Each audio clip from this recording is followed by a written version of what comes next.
Hello everyone, स्वागत है आप सभी का आपके अपनी यूट्यूब चैनल परीक्षा हॉल 247 में।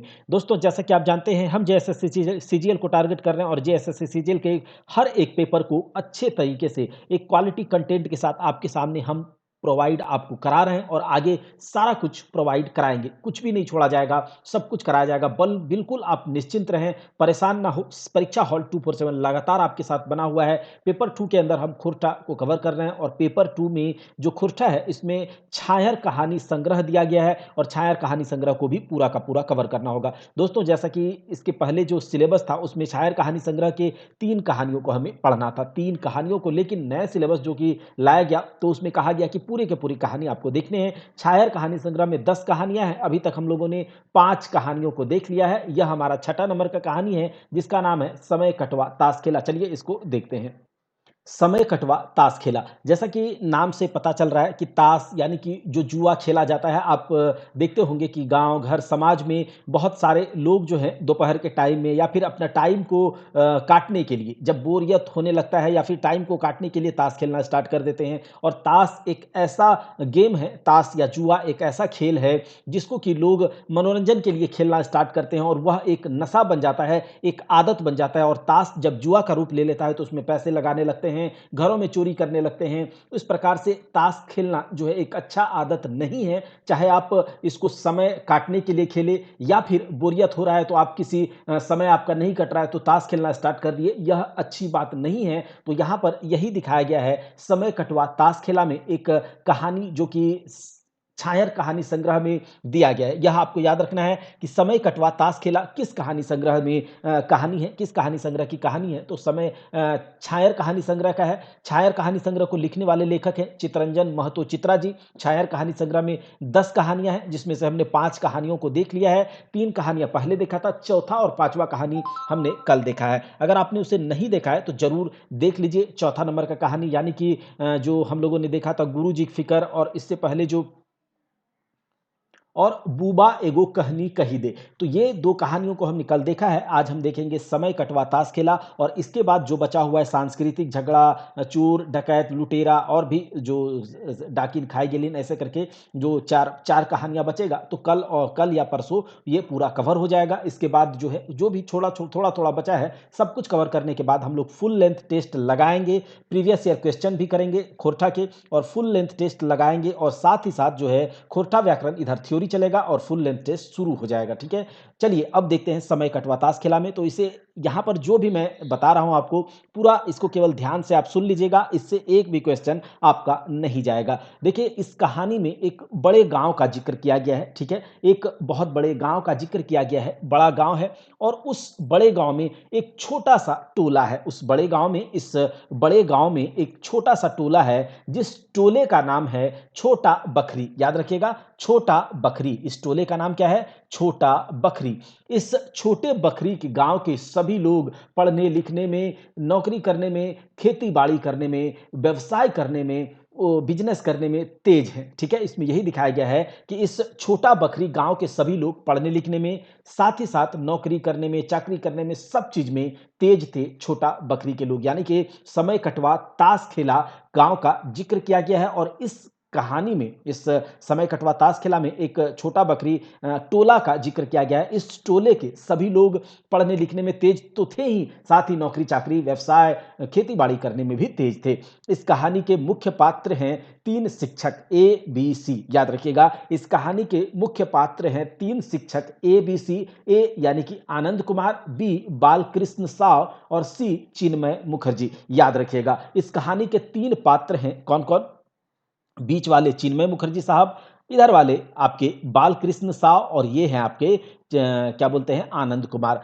चिन्मय मुखर्जी, चिन्मय मुखर्जी, आनंद कुमार, बालकृष्ण साव। चिन्मय मुखर्जी, बालकृष्ण साव और आनंद कुमार। जो चिन्मय मुखर्जी है, तीनों में मतलब तीनों शिक्षक हैं। कौन है? तीनों शिक्षक हैं और तीनों में से चिन्मय मुखर्जी थोड़े से बुजुर्ग हैं, बड़े हैं। तीनों में से आप देख रहे होंगे बीच में बैठे हुए हैं चिन्मय मुखर्जी साहब, ये तीनों से बड़े हैं। इनका आंख खराब हो जाता है और जब इनका आंख खराब हो जाता है तो इनका आंख ठीक करने के लिए इन्हें चेन्नई लेकर के जाया जाता है। यह आपको याद रखना है। इनका आंख इनके आँख का जो रेटिना है उसका पानी सूख जाता है और उसके लिए इन्हें इनके परिवार के लोग चेन्नई लेकर के जाते हैं ताकि इनका आँख ठीक हो पाए। वहाँ पर चेन्नई में बताया जाता है कि आपका आँख जो है अब ऐसा कर दिया जाएगा कि इससे ज़्यादा आपका आँख कभी खराब ना हो और इनको एक चश्मा लग जाता है, इसके बाद ये कुछ पढ़ लिख पाते हैं। तो यही इस पूरा कहानी में है। चलिए देख लेते हैं। आनंद कुमार को याद रखिएगा, जो आनंद कुमार है वह हारमोनियम बजाने जानते थे। आगे इसे क्यों कहा गया हारमोनियम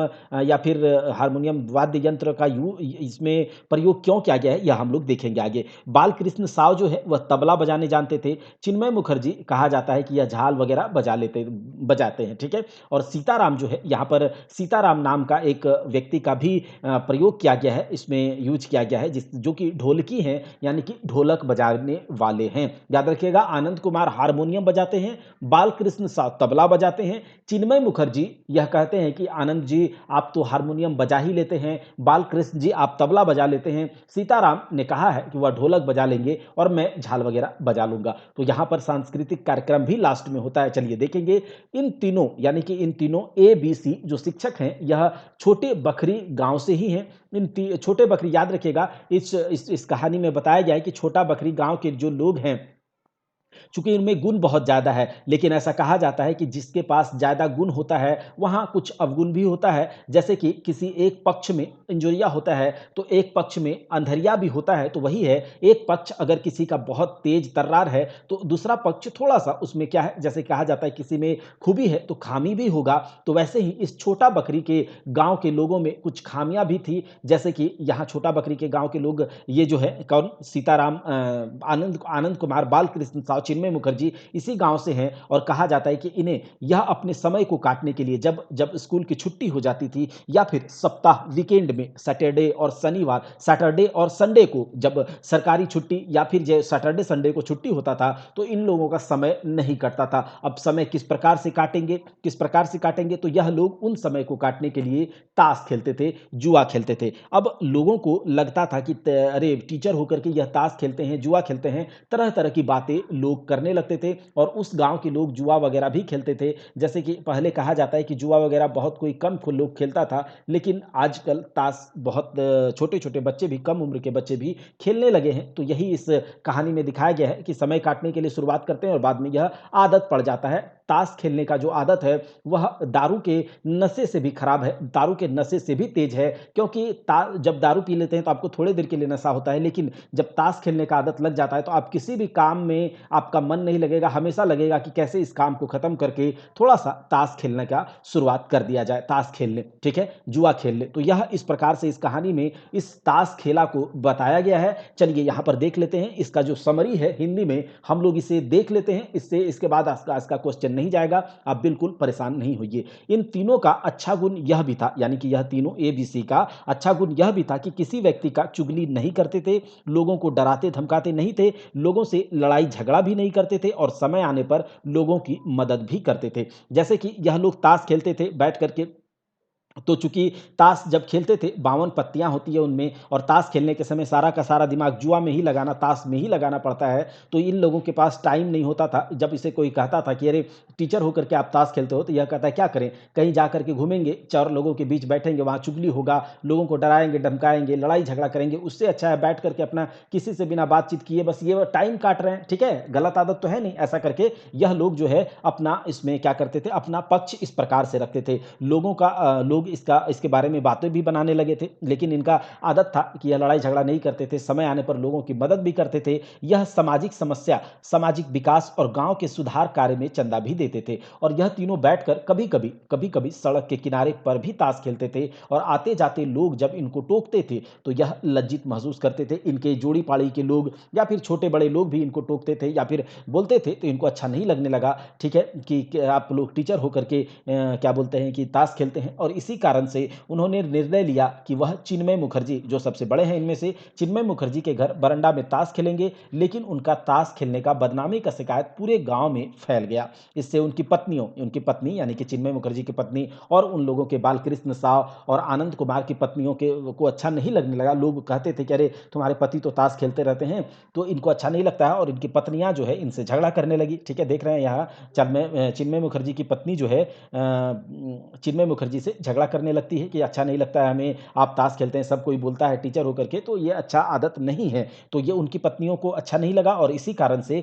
एक दिन चिन्मय मुखर्जी और उनके पत्नी के बीच में बहस हो गया। ये बोलती हैं ताश खेलती है, तो ये बोलते हैं कि हम लोग ताश थोड़ी खेलते हैं, हम लोग तो बस समय काटते हैं, क्या तुम कहती हो, है ना? तो चिन्मय मुखर्जी यह बोलते हैं, लेकिन दोनों के बीच में बहस हो जाता है और चिन्मय मुखर्जी सोच लेता है, इनके मन में चोट लग जाता है और ताश खेलना सब कोई छोड़ देते हैं। लोग अपने-अपने कामों में लग गए, तीनों अपने-अपने कामों में लग गए। इधर चिन्मय मुखर्जी का चूँकि रिटायर हो चुके हैं, सबसे बड़े हैं, तो चिन्मय मुखर्जी रिटायर भी हो गए, ताश भी नहीं खेलते हैं, अब करें क्या? तो इनका समय भी नहीं कटता है। वह पढ़ना-लिखना चाहते हैं बैठ कर के खाली टाइम में, लेकिन उनका आँख भी कमज़ोर हो गया है, आँख इनका खराब हो जाता है। यह जब डॉक्टर के पास जाते हैं, तो डॉक्टर बोलता है कि आपके रेटिना जो है काम नहीं कर रहा है, रेटिना का पानी सूख गया था, जिसका इलाज अभी तक संभव नहीं हो पाया है। तो इसका इनका जो है जीवन थोड़ा-सा बोरिंग हो जाता है, अब ये क्या करें? ऐसा करके इनको लगने लगता है। उनके आँख का, चिन्मय मुखर्जी के आँख का इलाज के लिए उसके घरवाले उसे चेन्नई ले जाते हैं और चेन्नई में पता चलता है कि उसका आँख जितना खराब हुआ है, उससे ज़्यादा और खराब नहीं होगा। उसे उन्हें एक चश्मा लग जाता है जिसकी मदद से वह अब पढ़ सकते हैं। फिर क्या होता है जब ये पढ़ने-लिखने लगते हैं, फिर जब एक बार गाँव आते हैं, तो आनंद कुमार, बालकृष्ण साव और चिन्मय मुखर्जी एक शाम को मिलते हैं। आनंद कहता है कि ताश का खेल तो बंद हो गया। आनंद जो है उसमें कहता है कि अरे भाई साहब, ताश का खेल तो बंद हो गया, लेकिन कुछ नया शुरू करना चाहिए। हमें जैसे कि हमारे टाइम नहीं कटता है, समय नहीं कटता है, बोरिंग होता है, तो क्या कुछ ऐसा करना चाहिए जिससे कि मतलब लोगों को बुरा भी नहीं लगे या फिर वो गलत आदत भी ना हो और अच्छा भी लगे, ठीक है? इस मुद्दे पर तीनों विचार करने लगते हैं। तभी चिन्मय कहता है बीच में से कि आनंद तुम हारमोनियम बजा लेना। याद रखिएगा, आनंद हारमोनियम बजाता है, बालकृष्ण तबला बजा लेगा और चिन्मय जो सबसे बड़े होते हैं वही बोलते हैं कि आनंद तुम हारमोनियम बजा लेना, बालकृष्ण तबला बजा लेगा और हम किसी तरह झाल वगैरह बजा लेंगे और साथ ही 2-3 गीत भी लिख देंगे। मतलब यह बैठ करके जो चिन्मय मुखर्जी है वह लिखने पढ़ने का काम करने लगते हैं, तो 2-3 गीत लिख देंगे और हम लोग सांस्कृतिक केंद्र खोलेंगे गाँव में, जिसमें सीताराम ढोलकी, याद रखिएगा सीताराम ढोलक बजाने वाला, ये जो ढोलक बजाने वाला सीताराम है, वो ढोलकी बजा लेता है, ढोलक बजा लेता है, जिससे कि सीताराम का भी ताश खेलने का नशा खत्म हो जाता है। तो क्या है कि यह लोग एक ग्रुप बनाते हैं कि अब हम लोग ताश वगैरह नहीं खेल करके एक सांस्कृतिक केंद्र बनाएँगे, वहीं गाएँगे, बजाएँगे और इस प्रकार से हमारा टाइम कट जाएगा, जो कि एक अच्छी आदत भी कहलाएगी, लोगों को अच्छा भी लगेगा और इस प्रकार से, इस तरह से यह लोग एक क्या बनते हैं, प्लान बनाते हैं और कुछ ही दिनों में ढोल, बाजे, झाल का गूंजने लगता है गाँव में, सुर गूंजने लगता है और ये ताश खेलने वालों का चर्चा जो है गाँव में फिर से शुरू हो जाता है सांस्कृतिक कार्यक्रम के रूप में कि यह लोग अब सांस्कृतिक कार्यक्रम करते हैं। ढोल, हारमोनियम, झाल, बाँसुरी ये सब बजा करके गीत वगैरह गाते हैं और इस प्रकार से एक बुरी आदत को छोड़ने के लिए, एक बुरा आदत को छोड़ने के लिए, अच्छी आदतों का, एक बुरा आदत को पूरी तरह से छोड़ने के लिए या फिर उसे कम करने के लिए अच्छी आदतों को शामिल करना चाहिए, अच्छी आदतों को पकड़ना चाहिए। यही इस कहानी में के माध्यम से समझाया गया है। तो यहाँ पर यही है, समय कटवा ताश खेला, पूरा का पूरा हमने इसे समझ लिया है, इसके समरी को हमने समझ लिया है, समय कटवा ताश खेला। इसके बाद जो है सांस्कृतिक कर झगड़ा हम लोग करेंगे, ठीक है? उसमें जो है थोड़ा वह शब्द चित्र के जैसा है, वह एक कहानी नहीं है। अगर पूछेगा कि छायर कहानी संग्रह में कौन-सा एक ऐसा शब्द चित्र कौन-सा है, तो वही है सांस्कृतिक और झगड़ा। तो आगे हम लोग देखेंगे, इसको रिवीजन कीजिएगा। इसके पीडीएफ को डाउनलोड करने के लिए आप टेलीग्राम चैनल से जुड़ जाइएगा। टेलीग्राम चैनल परीक्षा हॉल 247 सर्च कीजिएगा या फिर हमसे जो है जाकर के अबाउट सेक्शन में लिंक दिया हुआ है, वहाँ से जॉइन कर सकते हैं। अगर नहीं जुड़ सकते हैं, तो आप कमेंट में पूछिएगा, वहाँ आपको लिंक दे दिया जाएगा, वहाँ से भी आप उसे ज्वाइन कर सकते हैं। आगे हम जो है आपके लिए और भी अच्छे-अच्छे कंटेंट को लेकर के आएँगे। पेपर 3 का पूरा तैयारी आपको कराएँगे। बिल्कुल परेशान नहीं होइएगा, प्रैक्टिस करवाएँगे हर एक सेक्शन का, जिसमें कि हम ज़्यादा से ज़्यादा मार्क्स अचीव कर पाएँ और मेरिट लिस्ट में हमारा नाम आए और इस बार जो है अधिकारी बनकर रहेंगे। बिल्कुल परेशान नहीं होइए। जय हिंद, जय भारत। मिलते हैं अगले वीडियो